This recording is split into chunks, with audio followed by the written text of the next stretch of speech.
All right, here we go. Bob Lazar is the ex-government scientist who, in 1989, came forward with the fact that he had been part of a team of scientists who back-engineered extraterrestrial disks, flying saucers, in other words, at a base known as S4, some 15 miles south of the infamous Area 51 at Groom Lake.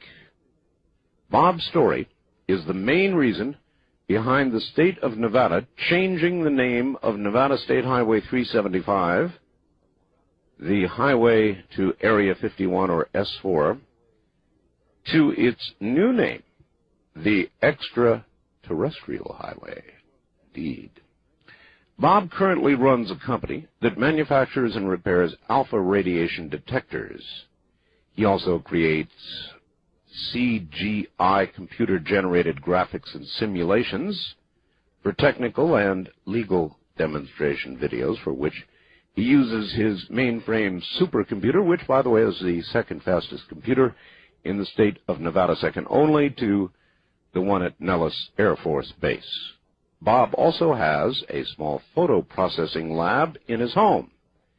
In his spare time, Bob does pyrotechnical and rocket research and throws Desert Blast, his annual fireworks blowout, at the Nevada desert. And if memory serves, he also fools around with alternative fuels for cars. He comes this morning with Gene Huff, Bob's longtime friend and business partner, who is the writer and co-producer of the Lazar tape. Gene is a real estate appraiser and screenwriter. His screenplay S4, the Bob Lazar story, has recently been optioned and was chosen over 3 other screenplays on the Lazar story, written by writers Jim Cresson, I guess that's right, Cresson or Cresson, who wrote The Morning After with Jeff Bridges and Jane Fonda, Roy Carlson, who wrote China Moon with Ed Harris and Madeline Stowe, and David Rabe, I guess it would be, Rabe, who wrote Casualties of War with Sean Penn and Michael J. Fox, and co-wrote The Firm with Tom Cruise and Gene Hackman. So, this is quite a coup, obviously, for an entry-level screenwriter. But then again, Gene has had the inside track. Good morning, Bob. Are you there? I'm here. And Gene, are you there? Yes, sir. Welcome to you both. Thank you. Bob, is it really true? It had to have been 4, maybe 5 years ago that I interviewed you in concert with John Lear. You know, I honestly don't remember that. My friends tell me I have about the worst memory that can be had, but from what I recall, years ago I remember John Lear apparently booking me on your show and never telling me about it. Yeah, I remember that. But I don't.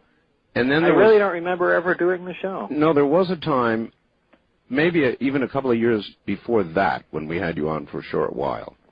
Art, I think he called in. That was it. He called in when Lear was on the show. That's what it was. Yeah. Yes. Well, I don't even remember that, but I'll take everyone's word for it. All right. Well, in fact, we now have such a gigantic audience out there that hardly anybody knows who you are, Bob, except for, of course, you know, ufologists and so forth, who would be very familiar with your story.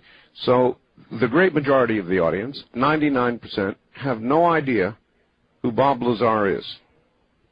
Now, I guess that means we have to begin at the beginning with regard to how you... Well, first of all, Bob, you're a physicist, correct?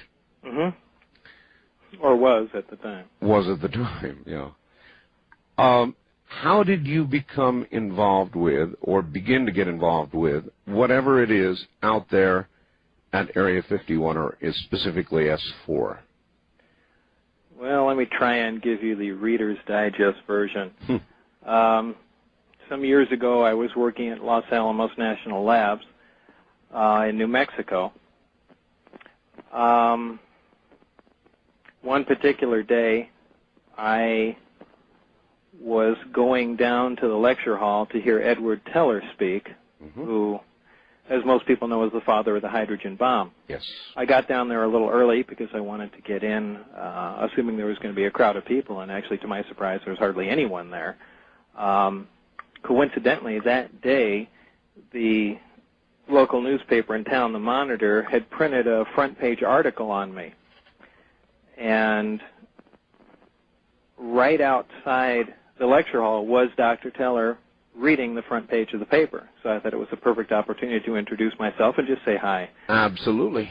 It was just a casual meeting, and the only reason I bring it up is years later I had moved out of Los Alamos after I quit working for the lab.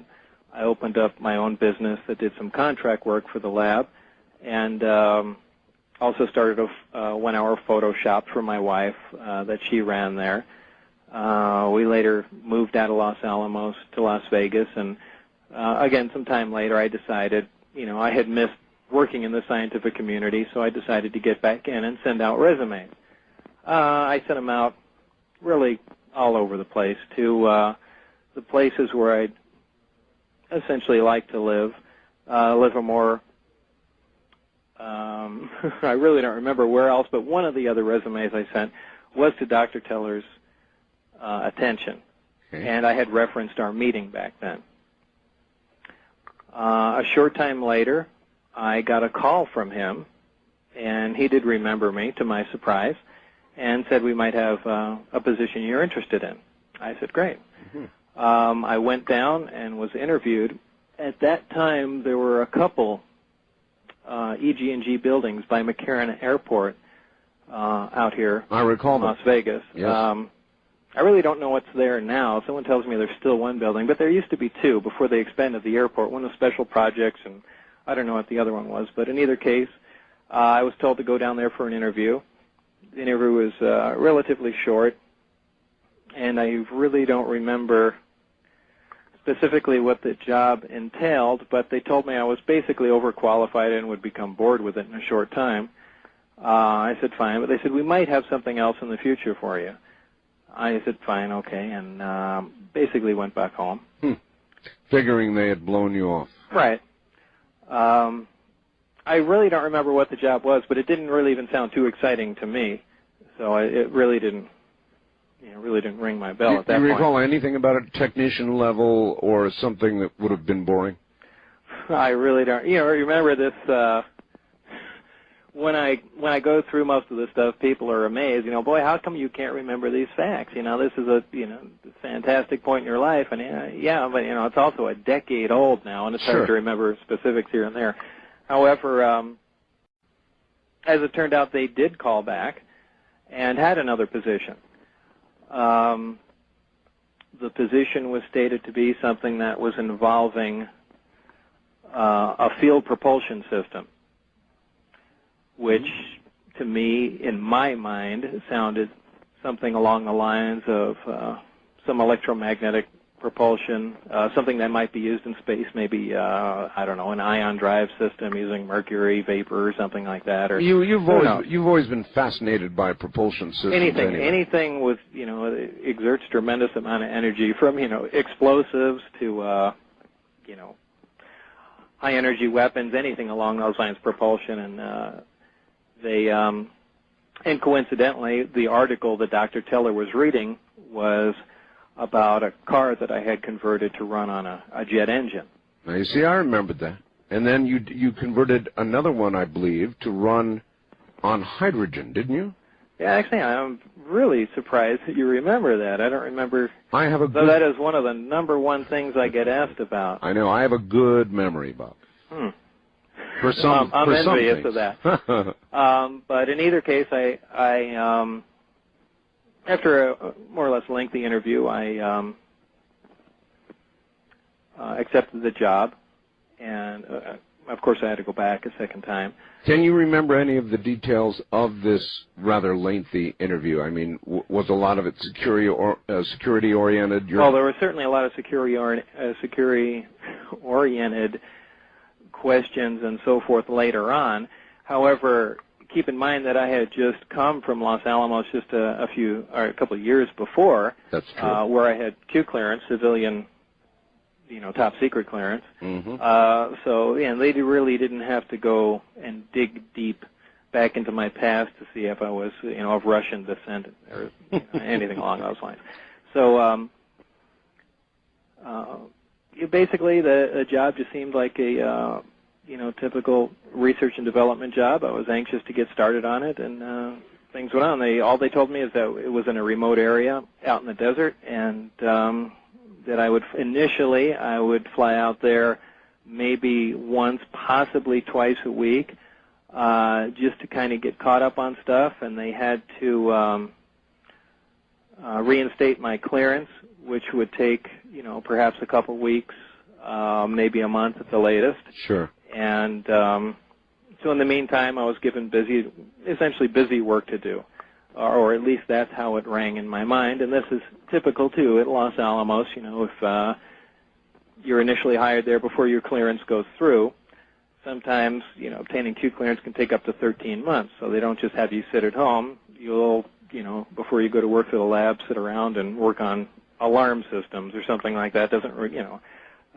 something usually below your potential, but something to keep you busy. That rings true. I was in the Air Force. They did that to us all the time. Yeah, it's pretty common. So I thought, well, that's very typical.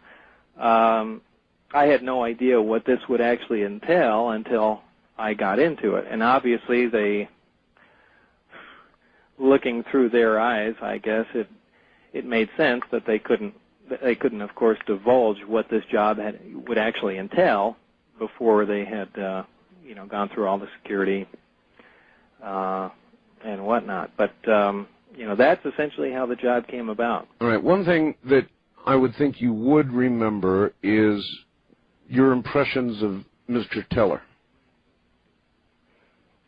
I do, as far as what? Well, what kind of guy was he? Just simple questions. What kind of guy was he? He was,